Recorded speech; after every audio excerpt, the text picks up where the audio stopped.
જય શ્રી કૃષ્ણ મિત્રો, આજે આપણે બનાવીશું અળદિયા પાક. અળદિયા બનાવવા માટે થઈને મેં અહીંયા 750 ગ્રામ અળદનો કરકરો લોટ લીધેલો છે, જે મેં ચાળીને લીધેલો છે. 500 ગ્રામ ખડી સાકર દળીને લીધેલી છે, મિક્સચરમાં ગ્રાઇન્ડ કરીને લીધેલી છે. 100 ગ્રામ અને આમ 2 કપ જેટલું ટોપરું લીધેલું છે.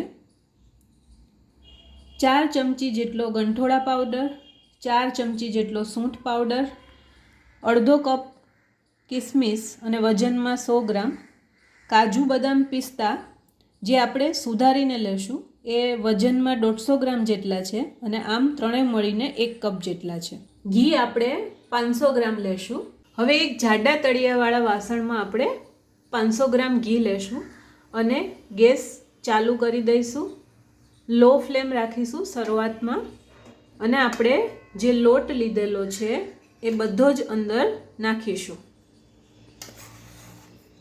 આ રીતે બધો જ લોટ અંદર નાખીશું અને હવે હલાવવાનું સ્ટાર્ટ કરીશું. લો ફ્લેમ ઉપર જ આપણે ગેસ રાખવાનો છે અને મિત્રો આ પરફેક્ટ માપ છે. 750 ગ્રામ લોટ અને 500 ગ્રામ ઘી.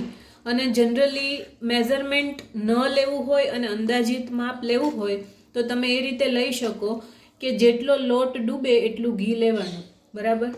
તો પણ તમારા પરફેક્ટ અળદિયા બની જશે.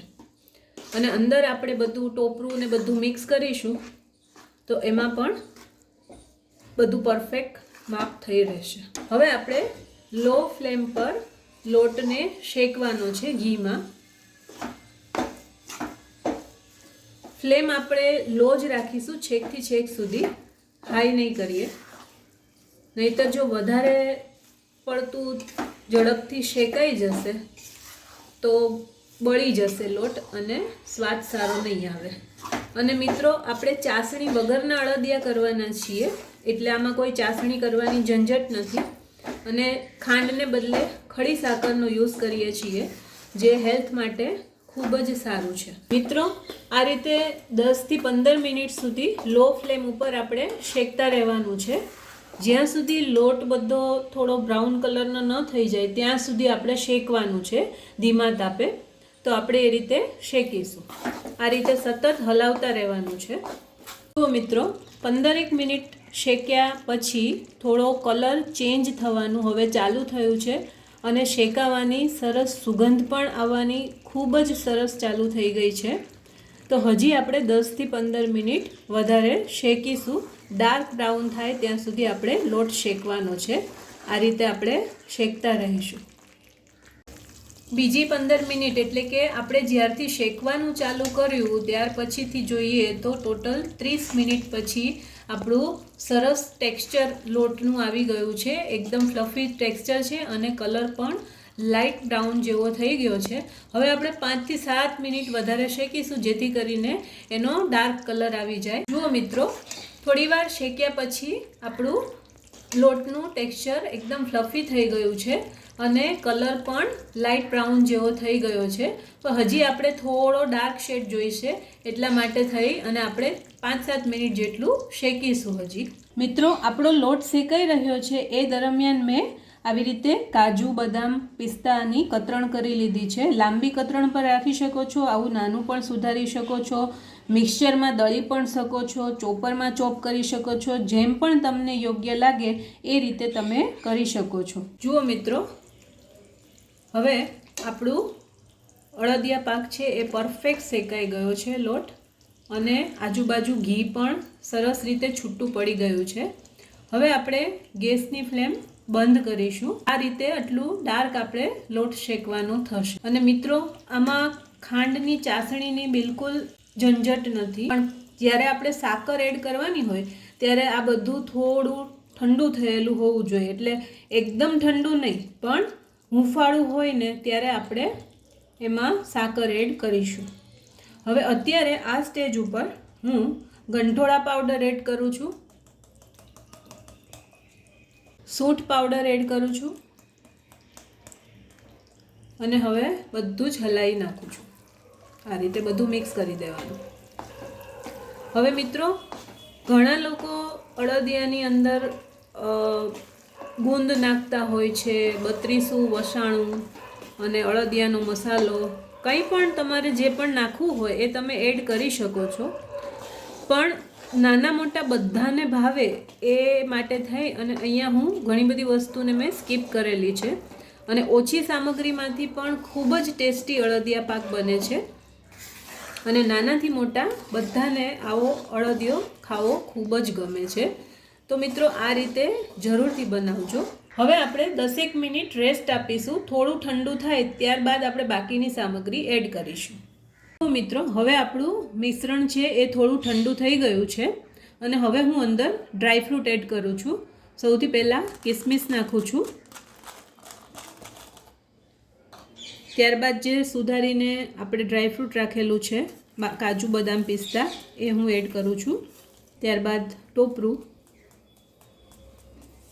હવે આપણે ખડી સાકર જે દળીને રાખી છે એ આપણે એડ કરીશું.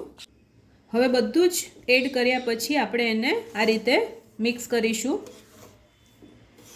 બધું જ આ રીતે ધીમે ધીમે ધીમે હલાવી અને બધું મિક્સ કરીશું.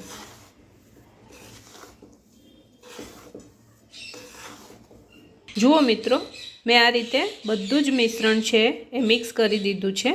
હવે આપણે એને એક ઘીથી ગ્રીસ કરેલી થાળીમાં બધું ઢાળી દઈશું ઠંડુ થવા માટે થઈને, અને ઠંડુ થયા બાદ એના પીસીસ કરીશું. જુઓ મિત્રો, આ રીતે એક થાળીને મેં ઘીથી ગ્રીસ કરીને રાખી છે. તમે તેલથી પણ ગ્રીસ કરી શકો છો, પણ આપણે બધું ઘીમાં જ બનાવ્યું છે એટલે ઘીથી ગ્રીસ કરીને રાખી છે. મિત્રો, આ જે મિશ્રણ છે એમાંથી તમે ગોળ લાડુનો શેપ પણ આપી શકો છો, અથવા તમે થાળીમાં આ રીતે થોડું થોડું કાઢી અને બધું જ થોડું થોડું અંદર થાળીમાં લઈ અને ત્યારબાદ તમે એને ઠંડુ થવા રાખી દો અને પછી એના સ્ક્વેર પીસીસ પણ કરી શકો છો. આ રીતે હું બધું થાળીમાં કાઢી લઈશ. આ રીતે થાળીમાં કાઢ્યા બાદ હવે એને આપણે આ રીતે તવેથાથી પાથરી દઈશું. આ રીતે બધું જ મિશ્રણ છે એ આપણે સરસ રીતે થાળીમાં પાથરી દઈશું, થોડું થોડું કરીને. આ રીતે મેં બધું જ પાથરી લીધું છે તવેથાથી. આ રીતે એકદમ સરસ ઇવનલી બધું સરસ રીતે થાળીમાં આપણે સ્પ્રેડ કરી દીધું છે. મિત્રો, આ રીતે આપણે બધું જ સરસ ઇવનલી સ્પ્રેડ કર્યા પછી હવે આપણે એને 4 થી 5 કલાક સેટ થવા માટે રહેવા દઈશું, જેથી કરીને એ ઠંડુ થઈ જાય અને સરસ રીતે પીસ પડી જાય. તો હવે એને આપણે 4 થી 5 કલાક ઠંડુ થવા રહેવા દઈશું. જુઓ મિત્રો, 4 થી 5 કલાક પછી આપણો અળદિયા પાક સરસ સેટ થઈ ગયો છે. હવે આપણે પીસીસ કરીશું. આ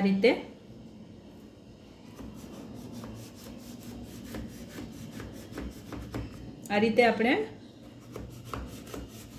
પીસીસ કરીશું. તમારે જે પણ સાઇઝના કરવા હોય એટલા નાના કે મોટા તમે રાખી શકો છો. જુઓ ફ્રેન્ડ્સ, આ રીતે મેં એક સાઈડ કાપા પાડી દીધા છે.